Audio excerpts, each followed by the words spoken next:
Hey everyone. तो मैंने 1-2 दिन पहले कुछ वीडियोस डाले थे regarding my life as a whole time company secretary.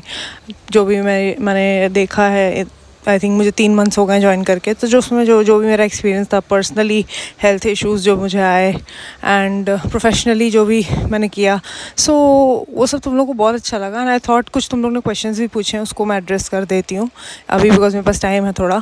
सो मैंने वो सोचा करती हूँ। एंड एक्चुअली जब मैंने CLDP अटेंड किया था, वो फिज़िकल वाला, तो उसमें देयर वर अराउंड 32 पीपल, जिसमें से exactly equal main and women थे। एंड उसमें से चार्टर्ड अकाउंटेंट्स भी थे 5-6। एंड उनमें से बहुत सारे लोग ऐसे भी थे जिनकी ऑलरेडी फर्म्स थी, वो फर्म मतलब खुद ही सोल प्रोप्राइटर थे। एंड बहुत सारे लोग थे जो मतलब मिड-40s में थे, ओल्ड थे काफ़ी, अपने बस CS की मेंबरशिप के लिए आए थे वहाँ पे कंप्लीट करने CLDP को। एंड बहुत सारी उसमें लेडीज़ भी थी which who were married and they had children also. And उसमें कुछ लोग विमेन ऐसे भी थे जो अपने करियर को रीस्टार्ट कर रही थी, तो उन्होंने लाइक आफ्टर लॉन्ग सर्विस कहीं पे काम करके उन्होंने सोचा एक प्रोफेशनल कोर्स करते हैं, तो उन्होंने CS किया, कंप्लीट किया।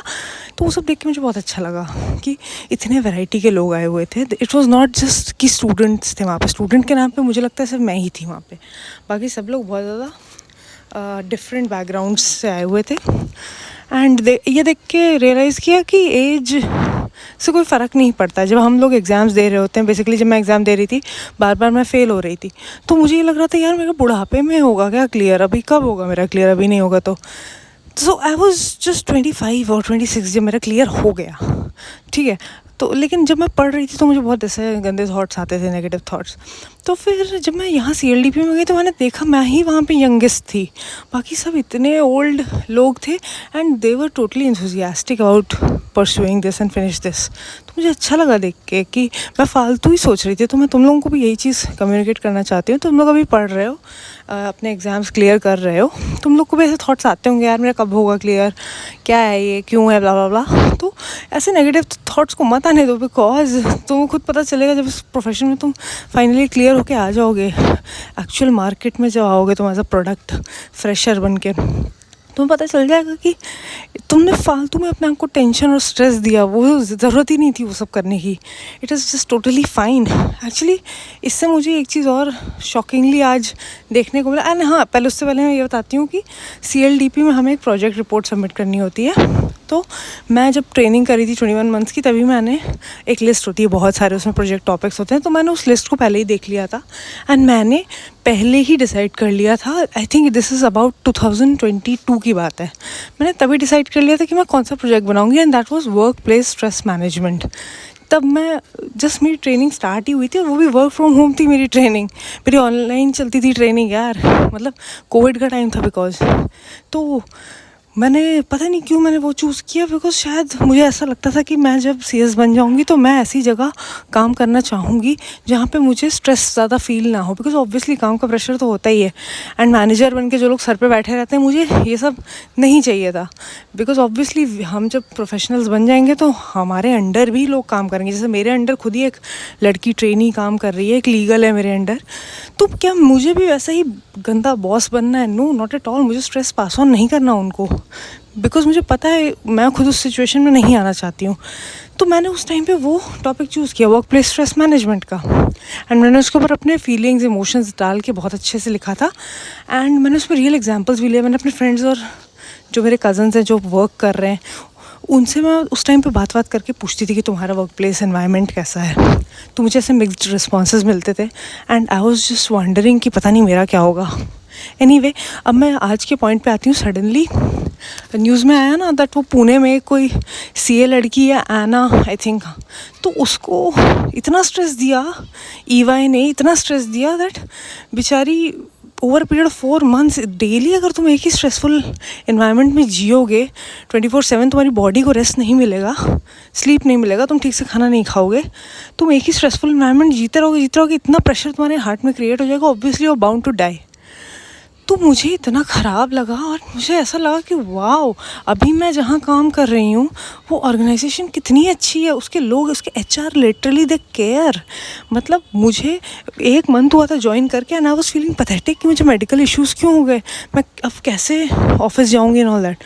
बट वो लोग इतने अंडरस्टैंडिंग, आज भी मुझसे कोई पूछता ही नहीं है कि तुम कब ऑफिस आ रही हो। They don't want me to risk my neck again. They are okay as long as I am doing my work, because उनको पता है कि ये रिस्पॉन्सिबल है खुद ही अपने काम के लिए, इसका मेंबरशिप नंबर अटैच, इसको पता है क्या करना है, शी इज़ अ एडल्ट, इसके पीछे नहीं पड़ना है हमें।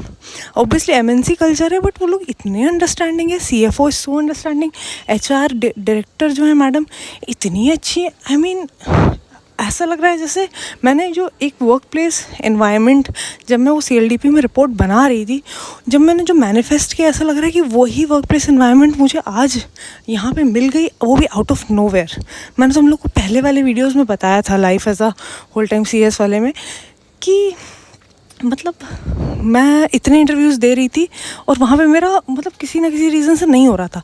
एंड इस कंपनी में जहाँ अभी करेंटली काम कर रही हूँ, एक इंटरव्यू तक नहीं दिया मैंने एंड मेरा हो गया यहाँ पे। Like it's like universe, plan of the universe, universe wanted this to happen. तो मुझे इतना वो लगा उस लड़की के लिए जो CA, she passed away, EY का स्ट्रेस। तो मुझे एक और चीज़ क्लिक हुई, मेरा जो कज़न है वो मतलब फ्रेशर एडवोकेट बन के निकला मार्केट में, एंड एक इमेज होती है ना कि अरे यार बिग फोर में जाना है, बिग फोर में जाना है। तो मैंने उसको ये बोला था उस टाइम भी कि यार इन सब के नाम बहुत बड़े बड़े होते हैं, लेकिन अंदर जब तुम चले जाओ हो सकता है ये वो ना हो जो दिख रहा है, जो नाम है, और वो भी एडवोकेट के लिए। आई डोंट नो, मतलब अगर तुम सीए वगैरह हो तो मे बी ठीक है तुम्हारे लिए, एडवोकेट के लिए बिग फोर से अच्छा तुम किसी फर्म, लॉयर वाली फर्म में ही चले जाओ।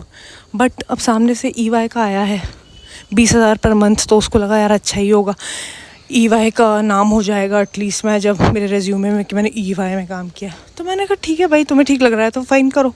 तो उसने गया एंड तुम मानोगे नहीं, उसने आई थिंक 1.5 years में ऐसा रिज़ाइन किया है, बिकॉज डेली इतना स्ट्रेस उसको मिलता था काम का, वो रोता था लिटरली, इतना कंप्लेन करता था, इतना कंप्लेन कि मुझे बिलीव नहीं हो रहा था कि इतना क्यों कंप्लेन कर रहा है। एट दैट टाइम मैं फाइनल दे रही थी, अपना सीएस फाइनल का एक पेपर बचा हुआ था और आरडी में भी शायद काम कर रही थी मैं।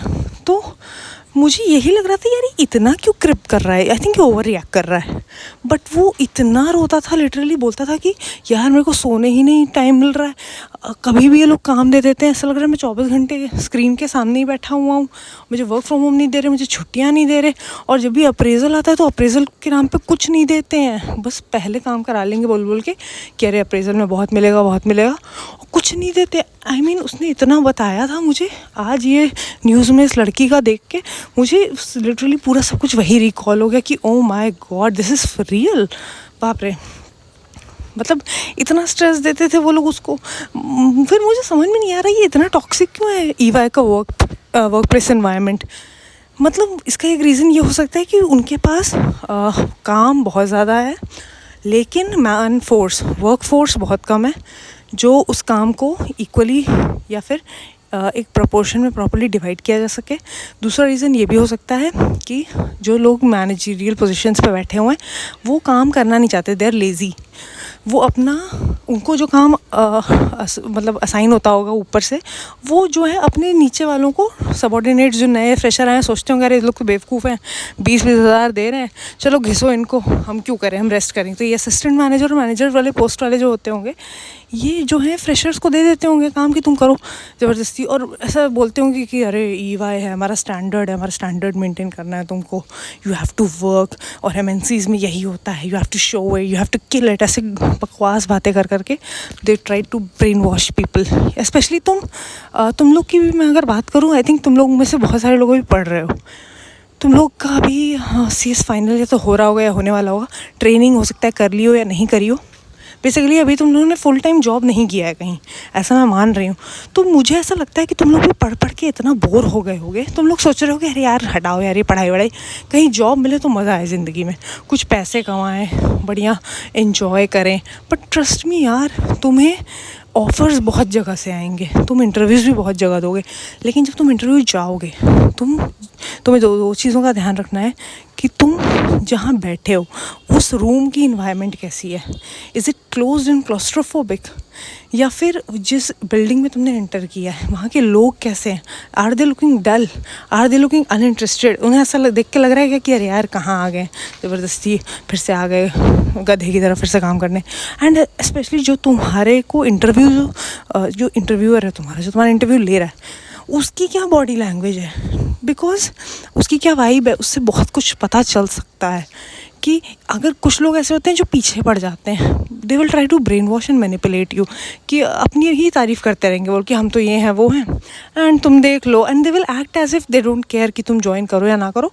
वो ये भी बोल सकते हैं कि अरे यार हमारे पास तो बहुत कैंडिडेट्स हैं, एंड वो स्पेशली अगर तुम उन्हें पसंद आ गए हो तो वो और एक्टिंग करेंगे, they will like play hard to get types, वो और एक्टिंग करेंगे कि ज्वाइन करना है तो करो, देख लो we have a lot of more candidates waiting and we'll let you know, 1 month तो लगेगा।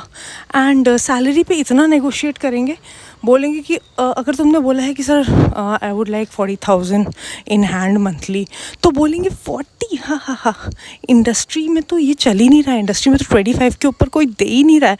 अगर उसने ये बोल दिया तो समझ जाना साफ झूठ बोल रहा है, बिकॉज कंपनी सेक्रेटरी इतना चिंदी नहीं मिलता है, आई एम सॉरी नहीं मिलता है। हो सकता है छोटे सिटीज़ में मिलता हो, लेकिन छोटे सिटीज़ में फर्म्स में हो सकता है मिलता हो, इट्स फाइन, तब ठीक है। लेकिन अगर आप ऐसी बड़ी मेट्रो सिटी में हो तो वहाँ एक्सपेंसेस ज़्यादा होते हैं, तो आप उनको बोल सकते हो यार मेरे लिए ओके नहीं है, सॉरी तुम्हें बहुत सारे कैंडिडेट्स वेट कर रहे हैं तो मेरे पास भी बहुत सारे इंटरव्यूअर्स वेट कर रहे हैं, इट्स फाइन। बिकॉज मैं इसलिए ये बोल रही हूँ, तुम अगर उस टाइम तुमने सोचा कि ओह EY है या KPMG है, समथिंग लाइक अ बिग 4, तुमने कोई बड़ी कंपनी का नाम सोच लिया, ओह रिलायंस है समथिंग, बेसिकली एनी कोई सुना हुआ नाम अगर तुमने सोचा कि ओह वाह ये तो अगर मैं अपने रिलेटिव्स में बताऊंगा तो कितना मस्त लगेगा कि ओह ये मैं तो यहाँ काम कर रहा हूँ, मैं तो यहाँ हूँ, भले ही तुम्हारी पोजीशन जो भी हो वहाँ पे, भले ही तुम्हारी सैलरी कम हो वहाँ पे, लेकिन तुम सोचोगे कि गुडविल है यार, इस कंपनी का नाम सबने सुना है, मेरे रिलेटिव्स में क्या बढ़िया नाम हो जाएगा मेरा कि इसको एज अ फ्रेशर यहाँ पे मिल गया। बट ट्रस्ट मी, इस झंझट में मत पड़ना, इट्स जस्ट अ धोखा, इस धोखे में मत पड़ना कि नाम बहुत अच्छा है, बिकॉज ऐसी ही कंपनीज़ में बहुत ज़्यादा आई वुड से एक्सप्लॉयटेशन होता है।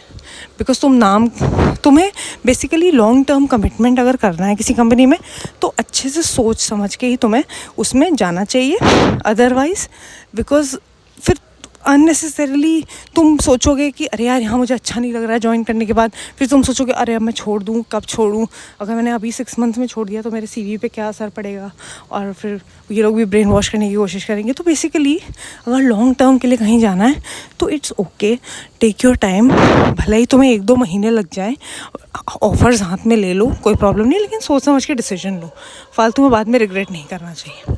तो मेरा यही सजेशन है। तो उस लड़की के बारे में न्यूज़ में देख के मुझे बहुत बुरा लगा।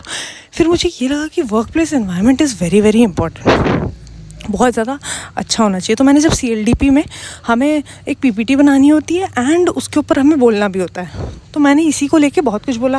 मैंने एग्जांपल्स दिए कि मेरे कुछ कज़न्स यहाँ वर्क कर रहे हैं, वहाँ वर्क कर रहे हैं, उनको वर्क फ्रॉम होम मिलता है, प्रोज एंड कॉन्स बताए कि एम्प्लॉयज़ को खुश करने के लिए ESOP भी देते हैं, फ्री फूड देते हैं, जैसे जोहो है, Zoho gives free food, free snacks, तुम्हें बस ऑफिस आना है एंड मस्त जब मर्जी जो खाना है खाओ।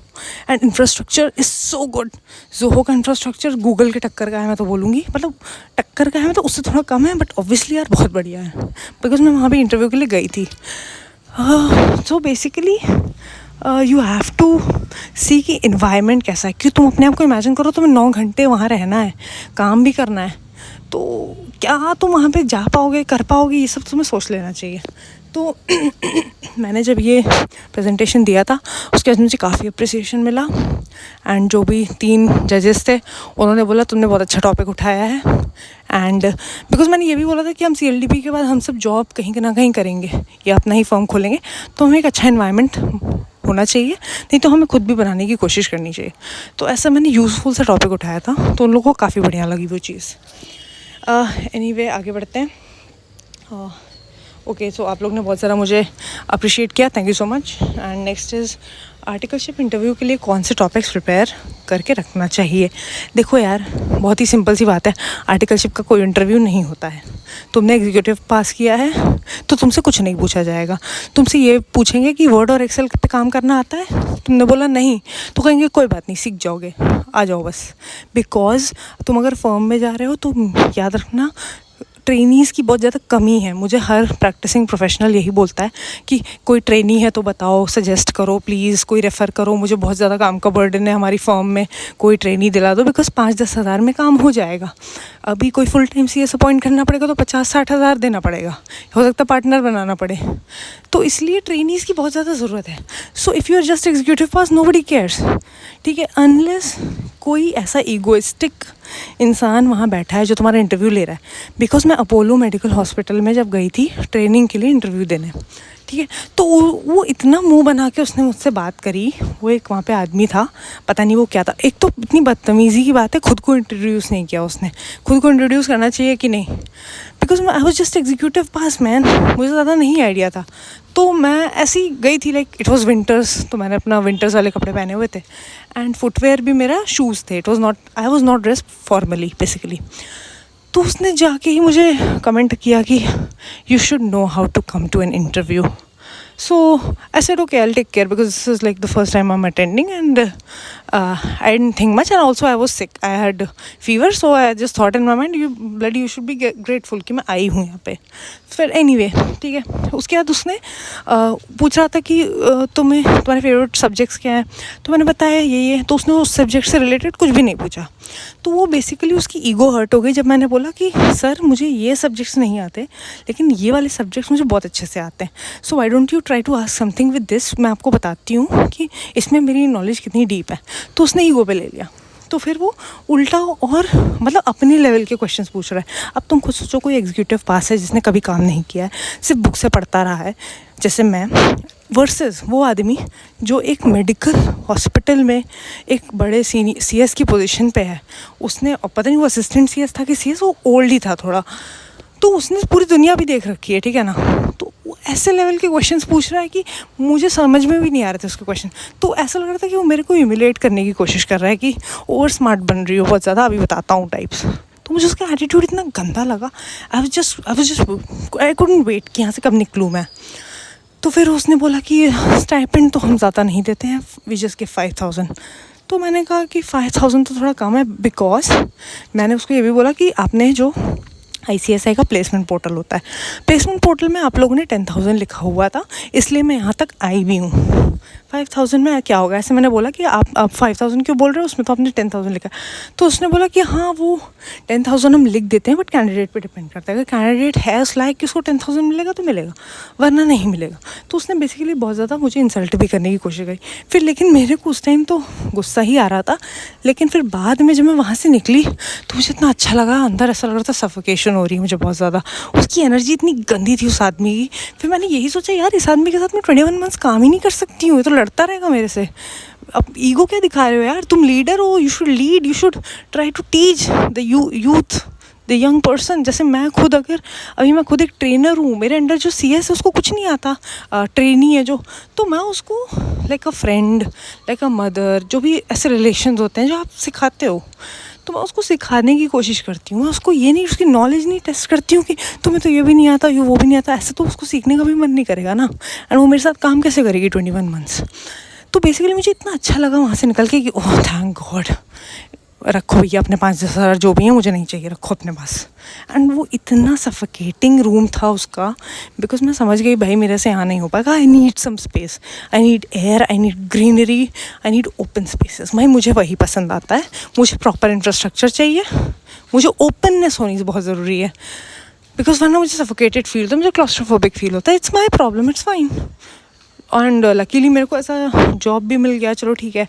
ट्रेनिंग भी मेरी ऑनलाइन थी because of what is that, Covid, so it's fine, it all worked out. Basically हमें जो चाहिए होता है लाइफ में, हमें किसी ना किसी तरह से वो मिल जाता है। बस you have to be very patient about it, you have to be clear कि तुम्हें चाहिए क्या। Don't settle for anything less, because फिर तुम रोते रहोगे पूरी ज़िंदगी, ठीक है। तो अब अगर तुम प्रोफेशनल पास हो, ठीक है, तब तुम ट्रेनिंग के लिए इंटरव्यू दे रहे हो, तो it's a different question.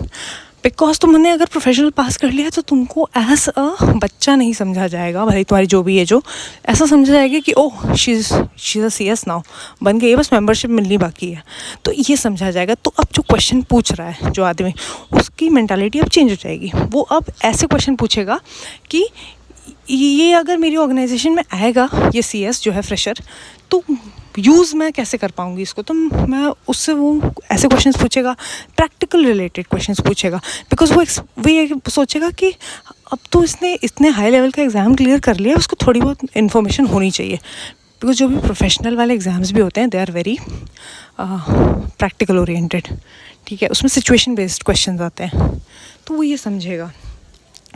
And तो क्वेश्चंस ऑब्वियसली वो अच्छे खासे हाई लेवल के पूछेगा। लेकिन एक चीज़ और है, पैसों के पीछे मत भागना। तो तुम्हें इंटरव्यूज़ जैसा फॉर्मेलिटी वो तुमको बेसिकली ले लेंगे। सो ट्रेनिंग में कोई भी इंटरव्यू जैसी is just a formality, and उन्हें बेसिकली काम करने के लिए कुछ चाहिए होता है। जैसे कि मुझे तो पता नहीं था, हमारे जो ग्रुप CS है उन्होंने ही ट्रेनी अपॉइंट किया, बिकॉज़ उनको ये था कि लिस्टेड कंपनी का भी थोड़ा काम में हेल्प हो जाएगी एंड मुझे भी थोड़ा सपोर्ट हो जाएगा। तो मैंने कहा ठीक है, मुझे कोई प्रॉब्लम नहीं है। So we got that girl and as a trainee and she is doing good, she is very sincere. So this, I hope this question is answered. Next question पे देखते हैं, make a video on CLDP पे okay अलग से video बनाना पड़ेगा। मैंने सिर्फ Day 1 का ही वीडियो डाला, बिकॉज मैंने सोचा था 15 डेज़ का CLDP में रोज़ एक वीडियो डालूंगी, बट नो भाई वो नहीं हो पाया, because CLDP is so exhausting. Basically literally 9 to 6 का जैसे जॉब होता है वैसे ही 9 to 6 आपको बैठ के बोरिंग बातें सुननी पड़ती हैं। उसमें से सारे लेक्चर्स बोरिंग नहीं होते, कुछ लोग थोड़ा सा जैसे भी लगता है PPT से रीड कर रहे हैं तो वो बोर कर देते हैं, कुछ लोग एक्चुअली इंटरेक्टिव सेशंस होल्ड करते हैं तो वो अच्छा लगता है। तो CLDP में अलग से वीडियो बनाऊंगी, I think you should wait for that.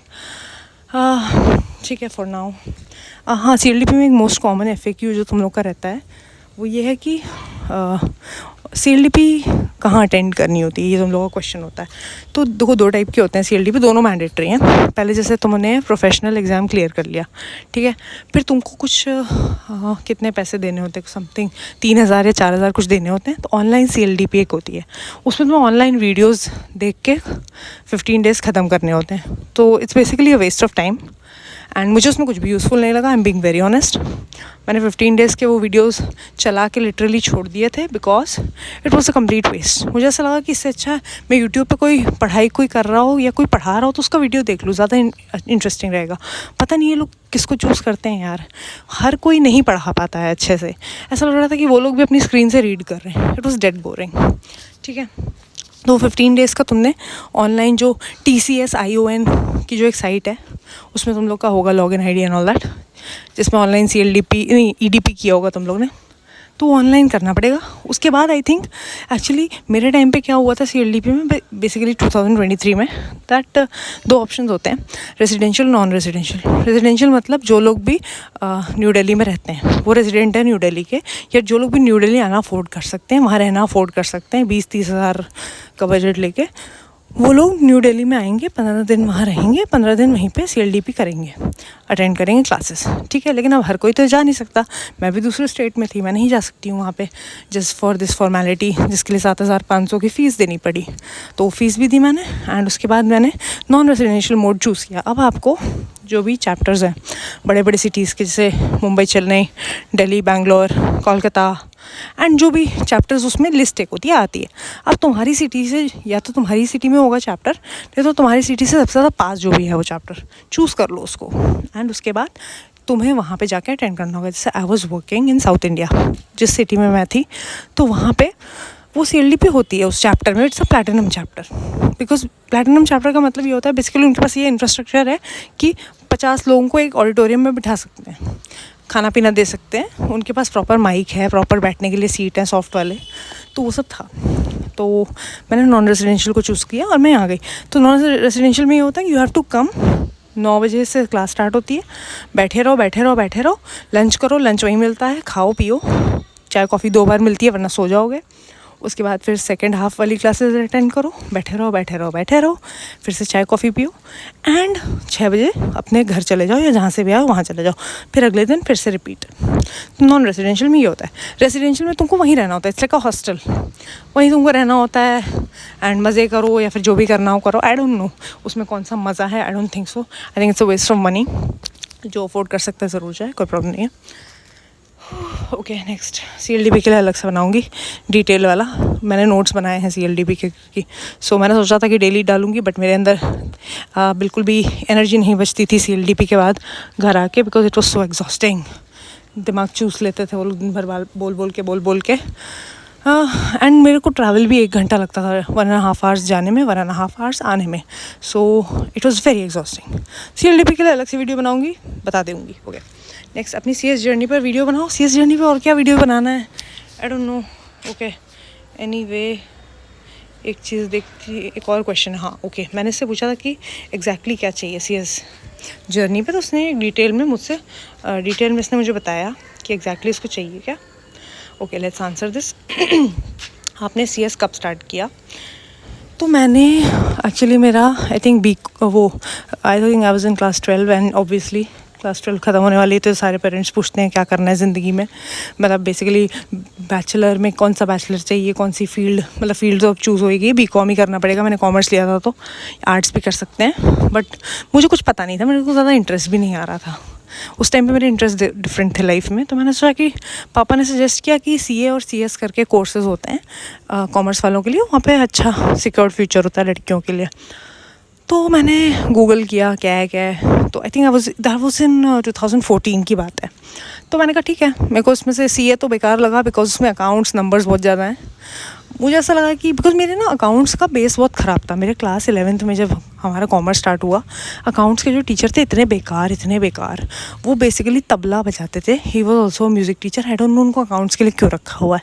He was pathetic. उनको